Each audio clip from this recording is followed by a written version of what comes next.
All right, that was awesome. It was pretty good. It was very good. I'm cramping.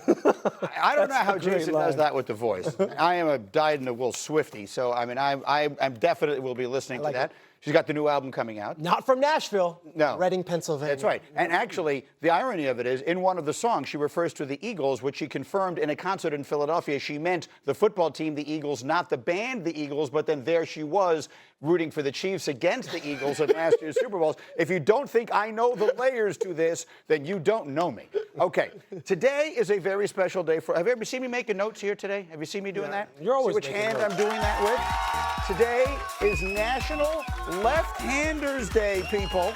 And so in honor of that, I've put together a green list of the top 5 left-handed quarterbacks in NFL history, because there have been very, very few. Number 5 is Mark Brunell, who had the longest career by a left-hander in NFL history. Most games played by a lefty. He led the expansion-era Jaguars to the conference championship game in just his 2nd year and his 5th year of existence, and remains the Jags' all-time leader in passing yards and passing touchdowns. He's number 5. Number 4, Michael Vick, only left-handed quarterback ever selected number 1 in the common draft, made 4 Pro Bowls with 2 different franchises, first quarterback in history to rush for 1,000 yards in a season, obviously dynamic beyond words. He's number 4. Number 3, Boomer Esiason, sneaky excellent career. He had the most passing yards ever by a left-handed quarterback in NFL history, most passing touchdowns by a left-handed quarterback, and people forget he was the league MVP in 1988, the year they went to the Super Bowl and lost a heartbreaker to John Taylor and the 49ers. Number 2, the Snake. Ken Stabler was the first left-handed quarterback ever to be league MVP, which he was in 1974. First left-hander to start and win a Super Bowl. Winningest left-hander in NFL history when you put everything together. And the number 1 is easy. Our longtime friend and colleague, Steve Young. Only lefty to win multiple MVPs, most total touchdowns by a lefty in NFL history, most Pro Bowls by a lefty in NFL history. Candidly, on the short list with the great quarterbacks of all time. So there they are, the top 5 left-handed quarterbacks in NFL history. Why are you looking at me like that, Harry Douglas? Because I'm an ATLian. So you think Michael Vick should have been higher? And nobody is going ahead of Michael Vick in Atlanta, Georgia. No one whatsoever. Boomer Esiason won MVP of the league that year. He went to the Super Bowl and was 30 seconds away from winning the Super Bowl, had a longer career and threw more for more yards. I will admit I had a hard time. That was the tie that I had to break between Boomer and Vick at 3 and 4. I will add, I worked with Michael Vick the last several years over at Fox, and his favorite player growing up, the player whose game he modeled, was Steve Young. So I think you got it right. Well, Steve Young is an easy number 1. Interestingly enough for me, I was in Philadelphia with Michael Vick when he launched the pass on Monday Night Football, I believe it was, to Deshaun Jackson over Laurent Landry's head. Yeah. It's one of the greatest throws of all time. And I played against Mark Brunell at the height of his powers, and he was ridiculous. And I played against Steve Young. He was unstoppable. That's a great list. It really is. I mean, I can understand the debate there. Steve Young actually told me that the reason there are so few left-handed quarterbacks is that coaches are lazy and they don't want to have to change everything they do. They literally have to reverse everything that they call and do because everything is designed to go one way. So that was Steve Young. Let's then take this opportunity to talk about the 2 left-handed starting quarterbacks in the NFL this season. Let's start with Tua Tagovailoa. It's been a fascinating career for him in Miami. Peter, what is at stake for Tua this season? A lot. I think everyone was ready to get on board with Tua going into last year based on the strides they made the season beforehand. They got blown out in that playoff game in Kansas City. Then last year was a complete disaster. And yet there's still hope. They still have Jalen Waddle. They still have Tyreek Hill. They have defensive players coming back from injury in Phillips and Chubb that are both stars. The Dolphins could be the team that we're not talking about. And yet, with an offensive head coach and all the money they're paying him and all the money they're paying Tyreek, if they fall short of the playoffs this year, I think everyone in Miami has to look in the mirror and say, is this really ever going to happen? So I think it's a lot at stake for Tua. And whether that's fair or not, you're the quarterback making about $60 million. You're the guy they're going to be pointing to if it doesn't happen. Yeah, I think in order to get more out of Tua, they have to ask Tua to do less. And I know that sounds counterintuitive, but look back at the first preseason game just a week ago and look at what Mike McDaniel's trying to do. He is trying to establish an identity for this football team, especially in short yardage type of situations by running the football, which is where he really made his name in the NFL. And here it is, their first and goal situation in this game. They drive the ball down the field, and they run the ball 4 consecutive times down here, and they get stopped on 4th and goal. But I think Mike McDaniel was saying to himself, hey, look, man, we have to kind of change how we go about this. We cannot consistently throw the football and put Tua in harm's way, especially with an offensive line right now that is still in a state of flux. We need to take some of the pressure off of him. And I know with the salary comes a lot of expectations, especially when you're talking about quarterbacks and when you're talking about Tua in particular. But I think they're trying to change their identity a little bit, and I think for good reason. And let me come to my friend from the ATL on Michael Penix. And what is the expectation for him in his second year in Atlanta? Well, Greeny, number one, last year it was the bird call. This year, it's here comes the gunslinger. Here comes the gunslinger. Top 3 offense in the league. Michael Penix Jr. Top 3 offense top in the league. They were like top 6 or 7 in just about every category last season. Yeah. But now you have a natural thrower of the football that can make every single throw, deep, short, intermediate, outside the numbers, pinpoint accurate.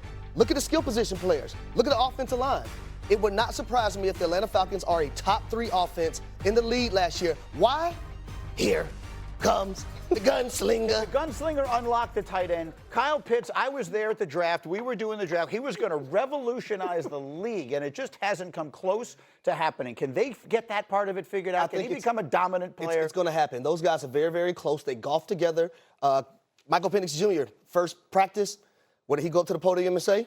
I got Kyle Pitts the football. Yeah. So, it's been a quarterback flux and why that hasn't happened as well. Some on Cal's side, too. There were some interesting conversations that I know that we had with Kirk Cousins about that issue last year when we did one of their games, and it'll be interesting to see if they have a different relationship. All right, I'm up against the end of the hour. We have so much to do as we continue. Decisions.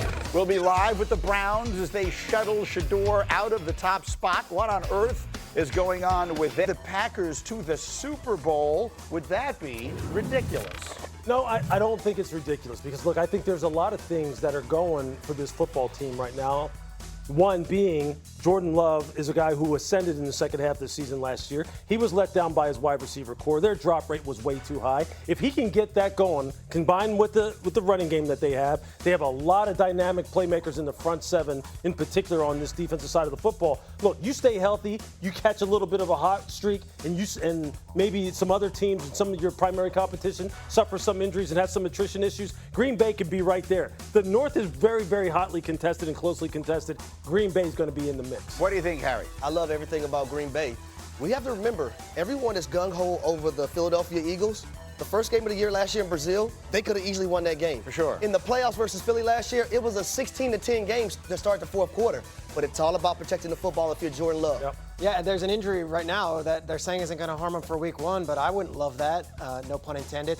And then there's injuries all across the wide receivers room, too. They don't have a pure number 1. I know they get very insulted by that, and that's a thing that they drafted Matthew Golden. He is going to have to be the difference on that offense. He's going to have to be superb right out of the gates, and that's going to a lot from a rookie. Love has a thumb on his non-throwing hand. They say he will be ready for week 1. We'll see and make sure that is right. Lewis, let's go to another young quarterback I know you like a lot. If I said Drake May is going to get the Patriots in the playoffs this year, is that ridiculous? It's ridiculous, but I don't want that to sound disrespectful because I think this is going to be one of the most well-coached football teams in the National Football League on both sides of the football. They did a tremendous job led by Elliott Wolf in that personnel department, revamping this entire roster. I think when you combine offensively and defensively, they could have projected upwards of 11 new starters from the 2024 roster. They're going to be able to run the football. You saw how Travion Henderson looked last week on that kick return. They have speed. They have playmakers on the perimeter. They revamped the defense. Vrabel's going to lead the charge there. I think they're going to be right on the cusp, Greeny. Peter, they're going to be good.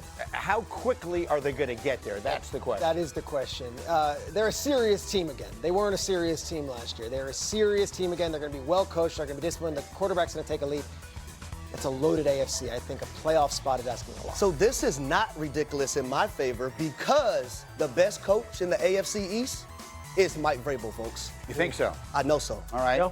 I got Aaron Glenn on line 2 here who would like to have a word with you, but we'll see. Okay, one more. I know so. Lewis, now this is the scary one. Yeah. If I said Matthew Stafford's back Yeah. is going to keep the Rams out of the playoffs, is that ridiculous? It's not ridiculous at all. And we started this conversation a couple weeks ago on this very show. And I think the conversation was, what was my concern level on a scale of 1 to 10, with 10 being the highest? And I said right out of the gate, it's a 10.